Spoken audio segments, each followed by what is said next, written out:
Olá! Conversaremos agora sobre o conceito de risco sistemático mensurado por meio do beta, fundamental em muitas das decisões que tomamos no âmbito das finanças corporativas. Essa nossa conversa tem o objetivo de entender esse conceito de risco sistemático, quer dizer, o risco residual após a diversificação, o risco não diversificável, que usualmente traduzimos por meio do beta, quer dizer, uma medida de risco bastante importante em uma série de decisões que tomamos em finanças.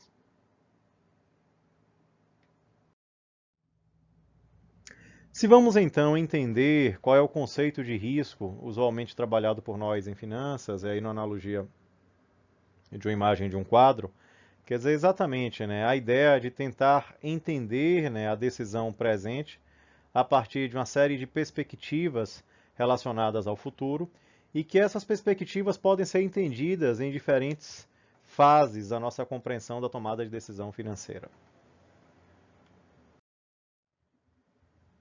Então, se vamos entender os diferentes conceitos de risco em finanças, no primeiro momento podemos entender o risco como uma possibilidade de perda, quer dizer, percebemos o risco quando podemos perder dinheiro.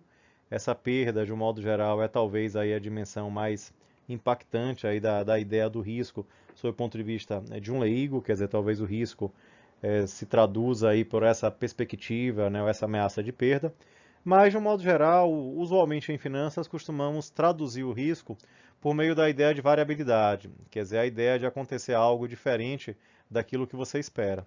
Isso aí poderia envolver uma possibilidade de perda, mas também uma possibilidade de ganho anormal, ganho além do esperado, que estaria contemplado na ideia da variabilidade. Só que, como parte da variabilidade pode ser reduzida por meio da diversificação, quer dizer, dos comportamentos não perfeitamente síncronos dos ativos, aí nós começamos a ter a necessidade de entender uma terceira possibilidade de compreender o risco em finanças, que é a ideia do risco sistemático. Quer dizer, o que é o risco sistemático? É o risco residual após aí a captura dos efeitos da diversificação.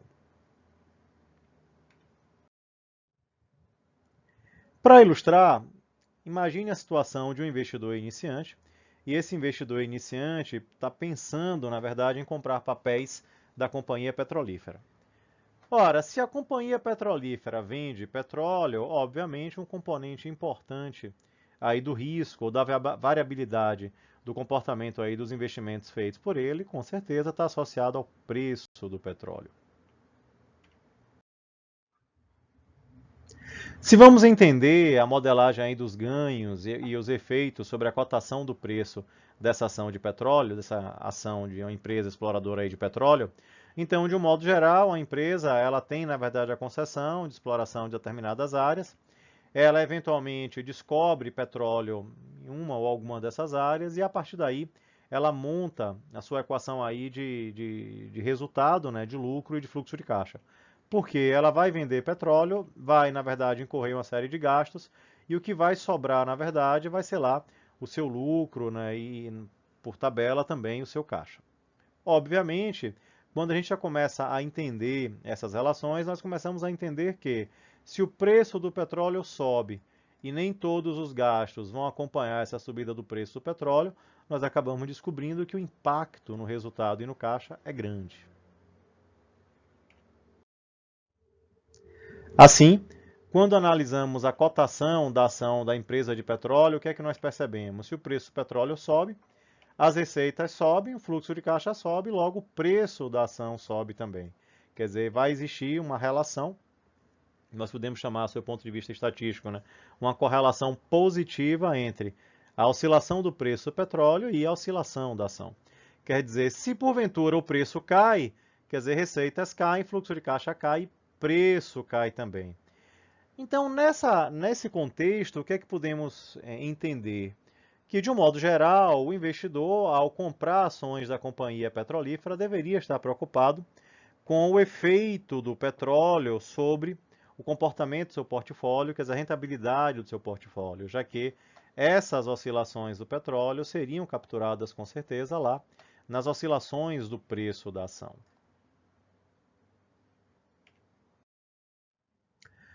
Agora, por outro lado, imagine que esse investidor tivesse à disposição a possibilidade de comprar papéis, ações de uma companhia aérea.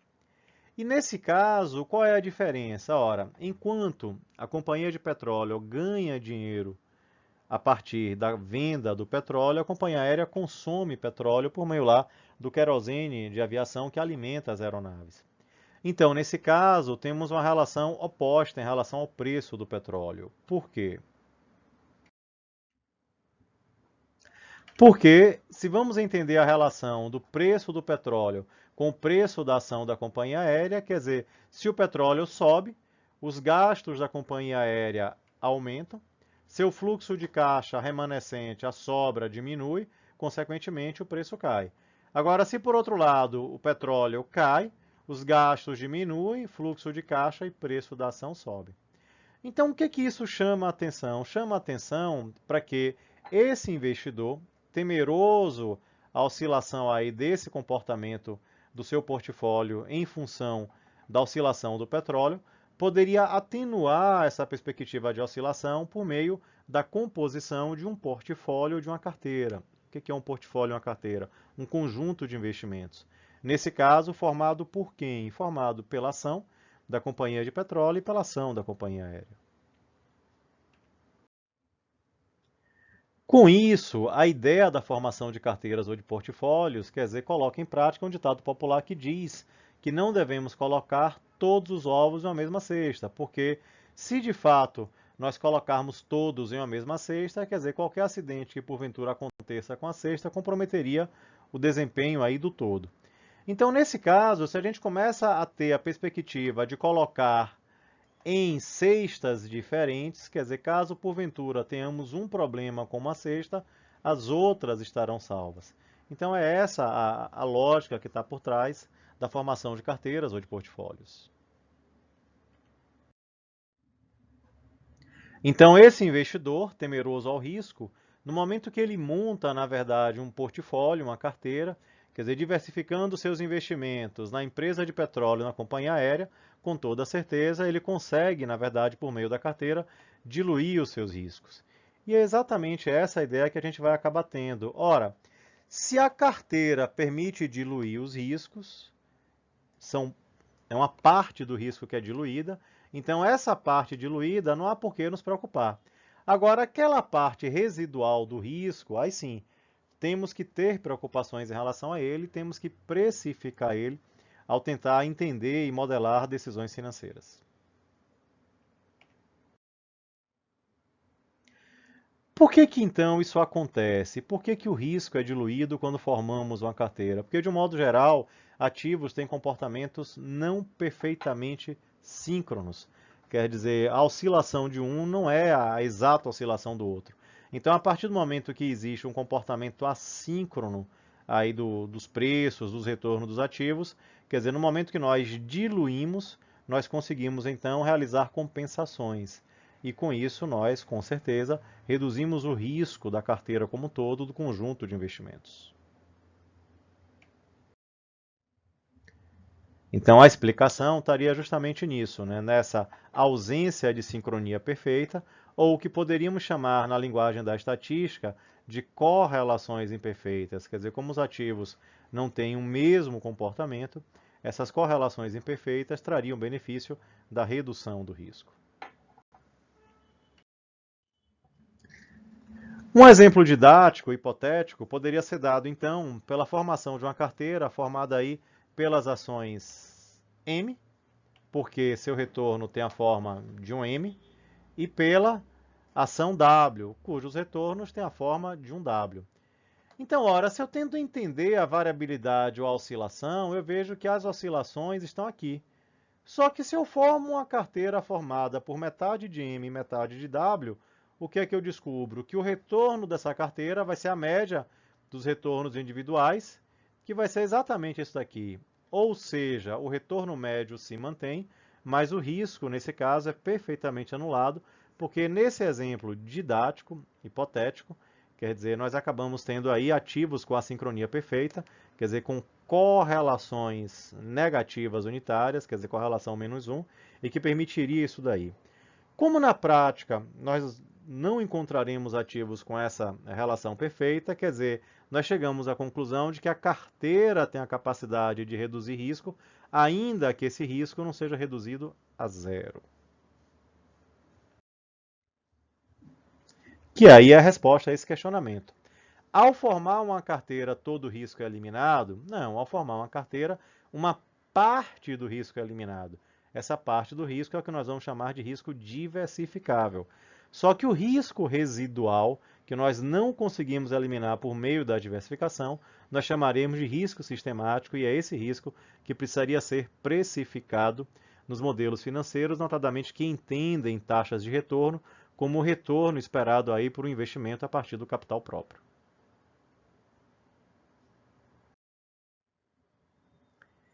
A ideia é exatamente isso daí, quer dizer, eu digo, ó, então se eu consigo atenuar o comportamento do preço do petróleo sobre a minha carteira por meio da diversificação entre a companhia de petróleo e a companhia aérea, se de repente esse mercado entra em recessão, quer dizer, então a imagem chama a atenção, né, de alguma pandemia ou qualquer fenômeno externo aí do tipo, que provoca a diminuição da atividade econômica, o que é que nós teremos? Nós teremos que as pessoas viajarão menos de avião, e ao viajar menos de avião, menos voos serão feitos, logo menos combustível será consumido, logo esse efeito, quer dizer, um efeito aí de um ambiente recessivo, provocaria consequências similares nas duas ações.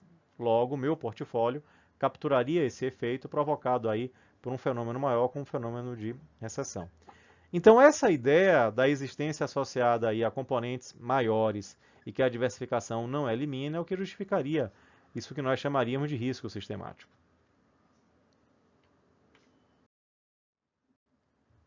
Esse risco sistemático aí seria essa parcela remanescente, quer dizer que a formação de carteiras, de portfólios e a diversificação não teria capacidade de eliminar.